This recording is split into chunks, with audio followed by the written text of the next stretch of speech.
இப்போ பார்க்க போகிற டாபிக் பார்த்தீங்கன்னா இன்டர்நேஷனல் ரிலேஷனில் பங்களாதேஷை பற்றி பார்க்க போகிறோம். உங்களுக்கு தெரியும் பங்களாதேஷோட பழைய பேர் வந்து ஈஸ்ட் பாகிஸ்தான். 1971 தான் பார்த்தீங்கன்னா ஈஸ்ட் பாகிஸ்தான் ஒன்று உருவாச்சு.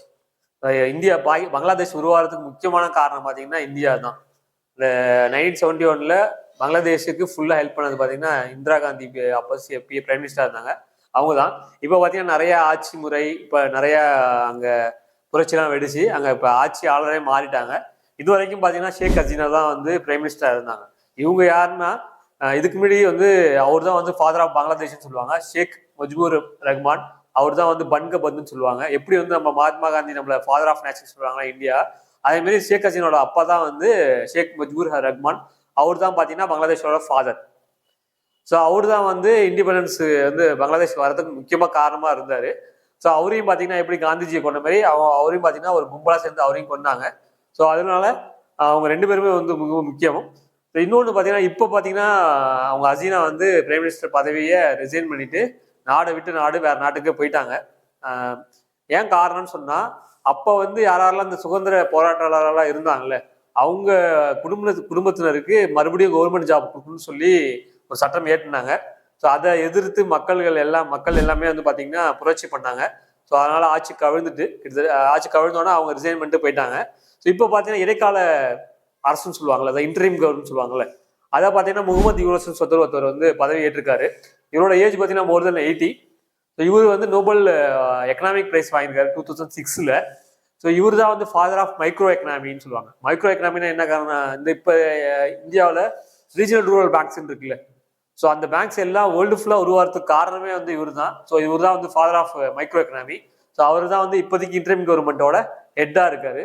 ஸோ இன்னும் பங்களாதேஷ் தான் வந்து நம்மளுக்கு பார்த்தீங்கன்னா நெய்பரிங் கண்ட்ரியில் கொஞ்சம் பீஸ்ஃபுல்லான கண்ட்ரி, பார்டர் ரொம்ப அதிக கிலோமீட்டருக்கு ஷேர் பண்ணியிருக்கிற கண்ட்ரி. ஸோ நம்மளை பொறுத்தளவு பங்களாதேஷ் நம்மளுக்கு ஃப்ரெண்ட்லி நேஷன். நம்மளுக்கும் அவங்களுக்கும் நதிநீர் பிரச்சனை ஒன்று இருக்குது, கங்கா. அது கங்கா பார்த்தீங்கன்னா பங்களாதேஷ்க்கு வெளியாகும் போது கங்காவுக்கு வந்து அங்கே வந்து பேர் வந்து பத்மா. அதே பார்த்தீங்கன்னா பிரம்மபுத்திராவும் போது இந்த ரெண்டு நதியோட முக்கியமான நதி பார்த்தீங்கன்னா டீஸ்டா. இந்த டீஸ்டா பார்த்தீங்கன்னா பங்களாதேஷும் இந்தியாவும் நதிநீர் பிரச்சனையில இருக்கு. டீஸ்டான்றது பிரம்மபுத்திராவோட ஒரு முக்கியமான கிளை நதி, டிஸ்ட்ரிபியூட்டரி அது. ஸோ இதுதான் வந்து நம்ம பங்களாதேஷை பற்றி நம்ம தெரிஞ்சுக்க வேண்டிய விஷயங்கள். அடுத்து பார்க்க போகிற டாபிக் பார்த்தீங்கன்னா இங்கிலீஷில் ஒக்காபுலரி. ஸோ நம்ம நியூஸ் பேப்பர் படிக்கும்போது பார்த்தீங்கன்னா ஆங்கில நியூஸ் பேப்பர் நிறைய புது வேர்டு பார்த்தீங்கன்னா தினமும் படிக்கலாம், அதில் நீங்கள் பார்க்கலாம். ஸோ இப்போ ரீசெண்டாக பேப்பரில் பார்த்து பார்த்தீங்கன்னா ரெண்டு வேர்டு, ஒன்று வந்து டசில், இன்னொன்று வந்து அல்டர்மேன். ஸோ டசில்னா என்னென்னா ஆக்சுவலாக மீனிங்னா சண்டைன்னு அர்த்தம், அதான் வேற அர்த்தம் இல்லை, ஃபைட் ஆர் வார். யூஸ்வலாக இந்த டசில்ன்றது எங்கே யூஸ் பண்ணுவாங்கன்னா எங்கெல்லாம் வந்து அரசியலாக சண்டை போடுறாங்களே வெர்பலா, ஸோ அங்கெல்லாம் யூஸ் பண்ணுவாங்க. இந்த tussle between West Bengal chief minister Mamata Banerjee miss and governor. So டசில்ன்ற வேர்டு பார்த்தீங்கன்னா ஃபைட் ஆர் வார். ஸோ இது வந்து பொலிட்டிக்கலாக எங்கெங்கே நடக்குதோ சண்டை, ஸோ அங்கே இடத்துல யூஸ் பண்ணுவாங்க. ஸோ அடுத்தது பார்த்தீங்கன்னா இன்னொரு வேர்டு பார்த்தீங்கன்னா அல்டர்மேன். அல்டர்மேன்னா என்னென்னா முனிசிபாலிட்டிலேயோ இல்லை அசம்பிளிலேயோ ஒரு பொறுப்பு வகிக்கிறாங்கல்ல, so member of legislative assembly or municipal or corporation, so இவங்களெல்லாம் அல்டர்மேன் சொல்லுவாங்க. ஸோ அல்டர்மேன்னா வந்து முனிசிபல் கார்பரேஷனில் ஒரு மெம்பராக இருக்கிறத குறிக்கிறது. டசில்ன்றது ஒரு வார் ஆர் ஃபைட்டை குறிக்கிறது. இப்போ அடுத்து பார்க்க ஒரு டாபிக் பார்த்தீங்கன்னா சயின்ஸ் அண்ட் டெக்னாலஜியில் டிஎம்சி. நீங்கள் ஒவ்வொரு பெரிய இந்தியாவில் பார்த்தீங்கன்னா அதிக டேம்ஸ் இருக்குது, வேர்ல்ட்லேயே பார்த்தீங்கன்னா அதிக டேம்ஸ் யூஎஸ்ஏ, சைனா, அதுக்கப்புறம் இந்தியாவில் தான் இருக்குது. ரொம்ப இந்தியாவில் பார்த்தீங்கன்னா பழமையான டேம் வந்து உங்களை இடுக்கி டேம் இருக்குல்ல, அது ஒரு பழமையான டேம். அப்புறம் கல்லணை. ஸோ நிறைய டேம் வந்து இந்தியாவில் பார்த்தீங்கன்னா பழமையான டேம் இருக்குது. இன்னொன்று சொன்னால் இன்னொன்று முக்கியமான பாயிண்ட் என்னன்னா, நேரு வந்து இந்த டேம்ஸ் எல்லாமே மாடர்ன் டே டெம்பிள்னு சொல்லியிருக்காரு. ஸோ இந்த டிஎம்சி பார்த்தீங்கன்னா அந்த அணையிலேருந்து தண்ணீர் வெளியிடுவாங்கல்ல, வெளியேற்றுவாங்கல்ல, அதை டிஎம்சின்னு சொல்லுவாங்க. ஒரு டிஎம்சியில் எவ்வளோதான் லிட்டர் இருக்குன்னு உங்களுக்கு தெரியுமா? இந்த லிட்டர் எவ்வளோ இருக்குன்னு பார்த்தா ஒரு ஃபீட் கியூபாக நீங்கள் வரைஞ்சிக்கணும். அந்த ஒரு கியூப் ஃபீட்டுக்குள்ள பார்த்தீங்கன்னா நார்மலான ஒரு டெம்பரேச்சரில் நம்ம ரூம் டெம்பரேச்சர் எவ்வளோ வாட்டர் இருக்குன்னு சொன்னால் எவ்வளோ லிட்டர் வாட்டர் இருக்குன்னா 28.316 லிட்டர் இருக்கும். அதே ஒரு டிஎம்சின்னு வச்சுங்களேன் 1000 மில்லியன் கியூபிக். இது கூட 1000 போட்டுங்க, அதுக்கப்புறம் ஒரு 10 லட்சம் போட்டுங்க. ஸோ இதெல்லாம் மல்டிப்ளை பண்ணால் ஒரு டிஎம்சியில் பார்த்தீங்கன்னா 2831 கோடி லிட்டர் வாட்டர் இருக்கும். அதனால தான் பெரிய லிட்டரில் ஒரு டிஎம்சியை மென்ஷன் பண்ண முடியாது. ஸோ அதனால தான் வந்து டிஎம்சியை வந்து பெரிய லெவல் ஆஃப் வாட்டர் குவான்டிட்டிக்கு ஈக்குவலண்டாக டிஎம்சியை மெஷர் பண்ணுறாங்க. அடுத்து பார்க்க போகிற டாபிக் பார்த்தீங்கன்னா ஆர்ட் அண்ட் கல்ச்சரில் யாமினி கிருஷ்ணமூர்த்தி. ஸோ யாமினி கிருஷ்ணன் பார்த்தீங்கன்னா முதல்ல யாருன்னு பார்ப்போம். இவங்க ரீசெண்டாக பார்த்தீங்கன்னா இறந்தாங்க. இவங்க பரதநாட்டிய கலைஞர், ரொம்ப ஃபேமஸான பரதநாட்டிய கலைஞர். ஸோ பரதநாட்டியம் பார்த்தீங்கன்னா இன்னும் ஃபர்தராக வந்து இந்த பரதநாட்டியத்தை பற்றி நம்ம தெரிஞ்சுக்கணும்னு சொன்னால் நிறைய டான்ஸர், கிளாசிக்கல் டான்சர்ஸ் இருக்காங்க. பரதநாட்டியன்றது முதல்ல கிளாசிக்கல் டான்ஸ். மொத்தம் வந்து மொத்தம் 8 கிளாசிக்கல் டான்ஸ் தான் அங்கீகரிக்கப்பட்டது. முதல்ல பார்த்தீங்கன்னா பரதநாட்டியம். இது ஆரம்ப காலத்துலேருந்தே வந்து தமிழ்நாட்டில் ப்ராக்டிஸ் பண்ணுறாங்க. இதுக்கு பரதநாட்டியத்துக்கு இன்னொரு பேரும் இருக்குது, தாசி ஆட்டம்னு சொல்லுவாங்க. இது குறிப்பாக பார்த்தீங்கன்னா கோயில்களில் அரசராட்சி டைமில் ப்ராக்டிஸ் பண்ண ஆரம்பிச்சது. ஸோ பரதநாட்டியம் ஒரு கிளாசிக்கல் டான்ஸ், ரொம்பவே பழமையான டான்ஸு. அடுத்த டான்ஸ் பார்த்தீங்கன்னா கதக். கதக் பார்த்தீங்கன்னா நார்த் இந்தியாவில் ப்ராக்டிஸ் பண்ணுவாங்க. இதில் பிரிஜ் மகாராஜன் ஒருத்தருக்காரு, அவர் ஒரு கிளாசிக்கல் டான்ஸர். அவர் வந்து கதக்கில் ரொம்ப ஃபேமஸ் பர்சனாலிட்டி. இது பார்த்தீங்கன்னா நார்த் இந்தியாவில் குறிப்பாக பார்த்தீங்கன்னா உத்தரப்பிரதேஷ், மத்திய பிரதேஷ் இந்த இடத்துல மட்டும் தான் இந்த டான்ஸ் வந்து ப்ராக்டிஸ் பண்ணுவாங்க. அடுத்து பார்க்க டான்ஸ் பார்த்தீங்கன்னா கிளாசிக்கல் டான்ஸ் 8வது 3வது கிளாசிக்கல் டான்ஸ் பார்த்தீங்கன்னா கதகளி. ஸோ கதகளி நீங்கள் பார்த்துருவீங்க படத்துல. ஸோ இது வந்து கேரளாவில் ப்ராக்டிஸ் பண்ணுற டான்ஸு. அடுத்தது பார்த்தீங்கன்னா குச்சிப்புடி. குச்சிப்புடி உங்களுக்கு தெரியும், ஆந்திர பிரதேசில் ப்ராக்டிஸ் பண்ணுற டான்ஸு. ஸோ அடுத்து பார்க்க ஒடிசி. ஒடிசி பேர்லேயே இருக்குது, உங்களுக்கு தெரிஞ்சுக்கணும்னு நினைக்கிறேன், ஒடிசா. ஸோ ஒடிசாவில் ப்ராக்டிஸ் பண்ணுற டான்ஸ் தான் ஒடிசி. ஸோ ஒடியாவும் பார்த்தீங்கன்னா ஒரு கிளாசிக்கல் லாங்குவேஜ், தமிழும் ஒரு கிளாசிக்கல் லாங்குவேஜ். ஸோ கிளாசிக்கல் டான்ஸ்னு பார்த்தீங்கன்னா 8, கிளாசிக்கல் லாங்குவேஜ்னு பார்த்தீங்கன்னா 6 கிளாசிக்கல் லாங்குவேஜ். ஸோ சத்ரியான்றது பார்த்தீங்கன்னா அது ஒரு கிளாசிக்கல் டான்ஸு. ஸோ அது பார்த்தீங்கன்னா அசாமில் ப்ராக்டிஸ் பண்ணுற டான்ஸு. அடுத்து பார்த்தீங்கன்னா மணிப்பூரி. ஸோ மணிப்பூரில் ப்ராக்டிஸ் பண்ணுற டான்ஸு. அடுத்தது பார்த்தீங்கன்னா மோகினியாட்டம். மோகினியாட்டம் 1 செகண்ட் பார்த்தீங்கன்னா கேரளாவில். ஸோ அவுட் ஆஃப் 8ல் 2 பார்த்தீங்கன்னா கேரளா, 1 பார்த்தீங்கன்னா தமிழ்நாடு, இன்னொன்று பார்த்தீங்கன்னா ஆந்திரா. ஸோ அதே மாதிரி நம்ம கிளாசிக்கல் லாங்குவேஜ்னு சொல்லி 6 கிளாசிக்கல் லாங்குவேஜ் சொன்னேன்ல, இந்த 6 கிளாசிக்கல் லாங்குவேஜில் பார்த்தீங்கன்னா ரொம்பவே பழமையான கிளாசிக்கல் லாங்குவேஜ்னா தமிழ். இந்த சதர்ன் ஸ்டேட்டில் 4 ஸ்டேட் இருக்குல்ல, கர்நாடகாவில் கன்னடா அது ஒரு கிளாசிக்கல் லாங்குவேஜ், ஆந்திரா, தெலுங்கானா அதில் பார்த்தீங்கன்னா தெலுங்கு அது ஒரு கிளாசிக்கல் லாங்குவேஜ், கேரளாவில் மலையாளம் அது ஒரு கிளாசிக்கல் லாங்குவேஜ். ஸோ 6 கிளாசிக்கல் லாங்குவேஜில் பார்த்தீங்கன்னா 4மே சவுத் இந்தியன் லாங்குவேஜ் தான். அதில் ரொம்பவே பழைய கிளாசிக்கல் லாங்குவேஜ் தமிழ்.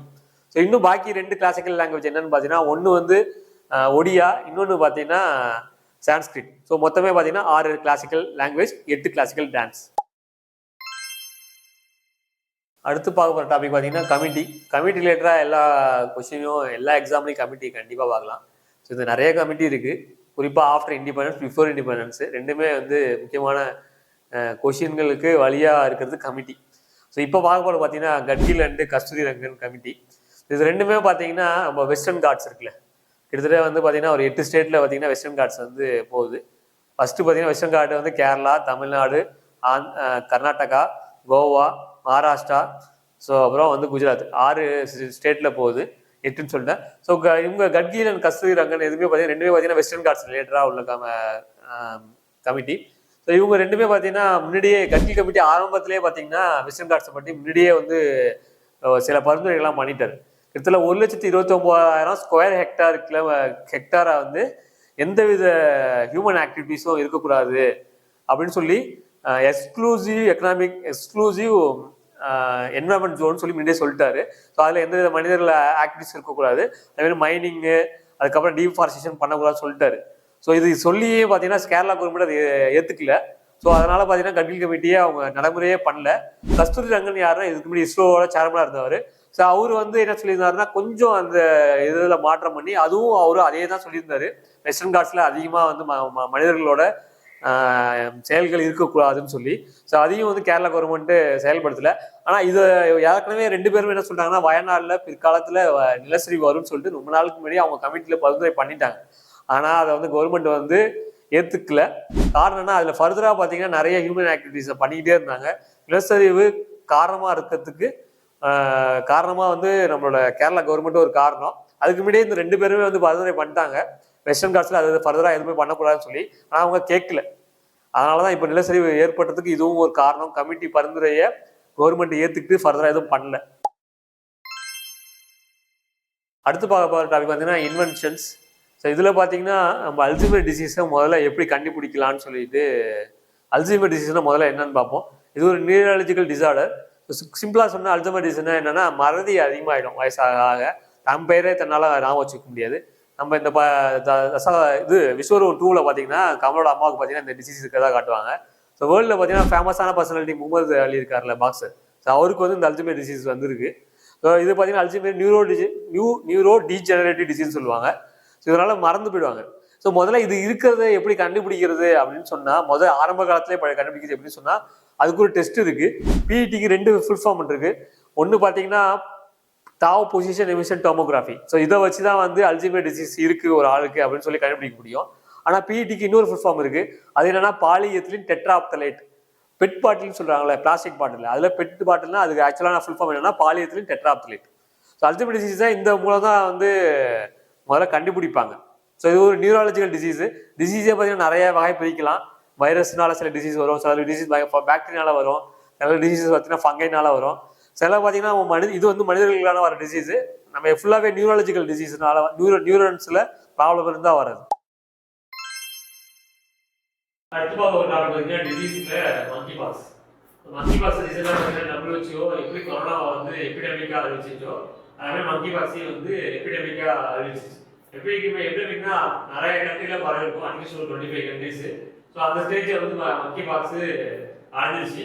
மங்கி பாக்ஸால் நிறைய பேர் இறந்தாங்க. மங்கி பாக்ஸ் முதல்ல சோர்ஸ் எதுன்னு பார்த்தீங்கன்னா எந்த கண்ட்ரில இருந்து உருவானதுன்னு பார்த்தீங்கன்னா Democratic Republic of Congo. So Democratic Republic of Congo பார்த்தீங்கன்னா சென்ட்ரல் ஆப்பிரிக்காவில் இருக்க ஒரு நேஷன். ஸோ கிங் ஹசான்றது அதோட கேபிட்டல். ஸோ ஃப்ராங்க்ன்றது அதோட கரன்சி. ஸோ அங்கே அஃபிஷியல் லாங்குவேஜ் பார்த்தீங்கன்னா ஃப்ரெஞ்சு. எப்படா ஃப்ரெஞ்சு வந்ததுன்னு பார்த்தா ஃப்ரான்ஸ் அங்கே ரூல் பண்ணியிருக்காங்க, எப்படி நம்ம பிரிட்டிஷ் நம்ம ரூல் பண்ண மாதிரி. ஸோ அதனால தான் ஃப்ராங்க் கரன்சி ஆயிருக்கு. அதே டைம்ல பார்த்தீங்கன்னா ஃப்ரெஞ்சு அஃபிஷியல் லாங்குவேஜ் ஆயிருக்கு. ஸோ மங்கி பாக்ஸ் சோர்ஸ் பார்த்தீங்கன்னா அந்த பேர்லேயே இருக்கு. குரங்குல செக்ஸ் வச்சிருக்கிறதோ அது சோர்ஸ் ஆயிடுச்சு. மங்கி பாக்ஸ் ஒரு எக்ஸாம்பிள் பார்த்தீங்கன்னா ஜூனோட்டிக் டிசீஸ் சொல்லுவாங்க. ஜூனா என்ன பண்ணீங்கன்னா அனிமல் அர்த்தம். ஜூனோட்டிக் எக்ஸாம்பிள் பார்த்தீங்கன்னா ஏற்கனவே பார்த்தோம், டெங்கு இதெல்லாம் பார்த்தீங்கன்னா ஜூனோட்டிக் டிசீஸ் தான். ஸோ கொரோனாவும் பார்த்தீங்கன்னா ஜூனோட்டிக் டிசீஸ் தான். ஸோ மங்கி பாக்ஸ் பார்த்தீங்கன்னா ஜூனோட்டிக்ஸ் தான். ஸோ மங்கி பாக்ஸ் பார்த்தீங்கன்னா மங்கிலேருந்து ஒரு மனுஷனுக்கு வரும், ஆனால் மனுஷங்கள்லேருந்து மனுஷங்களுக்கு வரவும். அதனால பார்த்தீங்கன்னா டெத் ரேட் இருக்கு அதிகம், ஆனால் டிரான்ஸ்ஃபர் ரேட்டு கம்மியாக இருக்கிறதுனால ஸோ மங்கி பாக்ஸும் டெத் ரேட் பார்த்தீங்கன்னா அதிகமாக ஆகிட்டு இருக்கு. இந்த சோர்ஸ் பார்த்தீங்கன்னா ஆப்பிரிக்கா தான். ஸோ இப்போ பார்த்தீங்கன்னா நம்ம நாட்டிலேயும் பார்த்தீங்கன்னா நிறைய ஸ்டேட்ல பரவிடுச்சு. இதுவும் பார்த்தீங்கன்னா WHO இதுக்கு ரொம்பவே ஃபியூச்சர்ல பெரிய ஆபத்து வரலாம்னு சொல்லி இந்த டிசீஸை பற்றி அறிவிச்சுட்டாங்க. அடுத்ததாக ஒரு டாபிக் பார்த்தீங்கன்னா கோரல் ரீஃப் என்விரான்மெண்ட்ல. கோரல் ரீஃப் எப்படி பார்த்தீங்கன்னா கடலை ரொம்பவே முக்கியம். அந்த கோரல் ரீஃபை எதுக்கு ஒரு கம்பேர் பண்றாங்கன்னு சொன்னா மழைக்காடுகள். ஸோ மழைக்காடுகள் ஒரு இடத்துக்கு ரொம்பவே முக்கியம்.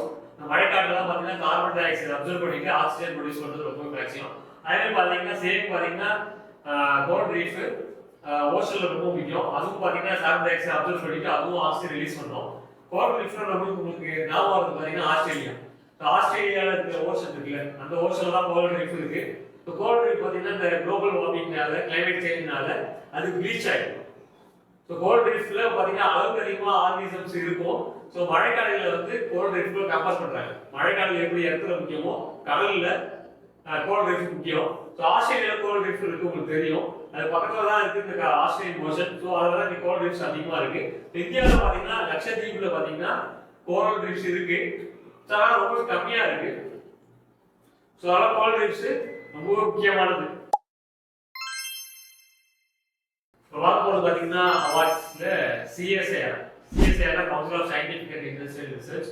ஸோ இது பார்த்தீங்கன்னா இது ஒரு அவார்ட் கொடுக்கும். குறிப்பாக பார்த்தீங்கன்னா 45 வயசுக்கு கீழே உள்ளவங்க ஒரு 56 அவார்ட் கொடுத்துட்டு இருந்தாங்க லாஸ்ட் இயர் வரைக்கும் council of scientific industrial research. இது பார்த்தீங்கன்னா நிறைய ஸ்டேட்ல இருக்கு இந்த council of scientific industrial research. தமிழ்நாட்டில் பார்த்தீங்கன்னா ஆரப்பில் இருக்கு. ஸோ அவங்க யூஸ்வலாக பார்த்தீங்கன்னா சாந்தி ஸ்வரூப் பட்நாகர் அவார்ட்ஸ் சொல்லி கொடுப்பாங்க. ஒரு 56 அவார்டு 45 வயசுக்குள்ள சயின்டிஸ்டுக்கு. ஸோ அதை இந்த வருஷம் பார்த்தீங்கன்னா ஒரு 4 அவார்டாக பிரிச்சுட்டாங்க. ஸோ அதில் முதல்ல அவார்டு பார்த்தீங்கன்னா ராஷ்டிரிய விக்யான் புரஸ்கார் அவார்டு சொல்லி, அடுத்தது பார்த்தீங்கன்னா விக்யான் ஸ்டீம் ஒரு அவார்டு, அடுத்து விக்யான் ரத்னா அண்ட் விக்யான் டீம் ரெண்டு சேர்ந்து ஒரு அவார்டு, லாஸ்ட்டாக பார்த்தீங்கன்னா Vigyan Yuva and Shanti Swarup Bhatnagar award. So 56 அவார்டுன்னு சொன்னாங்க. அதையும் நம்பரிங் குறைச்சிட்டாங்க. இந்த 45 வயசுக்கு இருக்காங்க அதை வச்சிருக்காங்க, 56 அவார்டு கொடுக்கல. எதுக்காக இந்த மாதிரி குறைச்சிருக்காங்கன்னு சொன்னா இந்த மாதிரி அவார்ட்ஸ் எல்லாமே கார்பரேட் ஆக்கிட்டு இருக்காங்க, ஆக்கிறதுக்கான ஒரு முன்னுதாரணம் அது. அதெல்லாம் பார்த்தீங்கன்னா இந்த மாதிரி கவுன்சில் ஆஃப் சயின்டிஃபிக் ரிசர்ச் இருக்குல்ல, அதை பார்த்தீங்கன்னா ஒரு கவர்மெண்ட் ஆர்கனைசேஷன், அதை நிறுவனம் பார்த்தீங்கன்னா சாந்தி ஸ்வரூப் பட்நாகர். ஸோ அவங்க நிலையில தான் அவார்டு கொடுத்துருந்தாங்க. அந்த அவார்டை பிரிச்சிருக்காங்க. காரணம் என்னன்னா அதோட காஸ்ட், அதுக்கு விலை மதிப்பா காசு கொடுப்பாங்க, பிரைஸா மணியா கொடுப்பாங்க, பணமா கொடுப்பாங்க, அதையும் கம்மி பண்ணிட்டாங்க. இதுவே கம்மி பண்ணதால என்ன ஆகும்னு சொன்னா அந்த ரிசர்ச்சுக்காக சயின்டிஸ்ட் உழைக்கிறாங்க, அதை என்னமோ டிஸ்லேட் பண்ணி அவங்க டிஸ்கஸ் பண்ற மாதிரி இருக்குது. அடுத்து பார்க்க போகிற டாபிக் பார்த்தீங்கன்னா பாலிட்டியில் ஆர்டிகல் 324. ஆர்டிகல் 324 to 329 எதை பற்றி சொல்லுங்கன்னா election commission of India. So இப்போ இருக்கிற எலெக்ஷன் கமிஷன் பார்த்தீங்கன்னா சீஃப் எலெக்ஷன் கமிஷனர் அவர் பார்த்தீங்கன்னா ராஜீவ் குமார். ஸோ அவர் தான் 25th சீஃப் எலெக்ஷன் கமிஷனர். இது வரைக்கும் பார்த்தீங்கன்னா 24 பேர் இருக்காங்க. ஃபர்ஸ்ட் வந்து சீஃப் எலெக்ஷன் கமிஷனர் யாருன்னு பார்த்தீங்கன்னா சுகுமார் சென். எலெக்ஷன் கமிஷன் முதல்ல எப்போ ஸ்டார்ட் பண்ணாங்கன்னா 25th January 1950. 25th January 1950 தான் வந்து எலெக்ஷன் கமிஷன் ஸ்டார்ட் பண்ணாங்க. ஸோ அப்போ அது ஆரம்பத்தில் பார்த்தீங்கன்னா சிங்கிள் மெம்பர் பாடியாக தான் இருந்துச்சு. ஸோ இப்போ பார்த்தீங்கன்னா மல்டி மெம்பர் பாடியாக மாறிடுச்சு.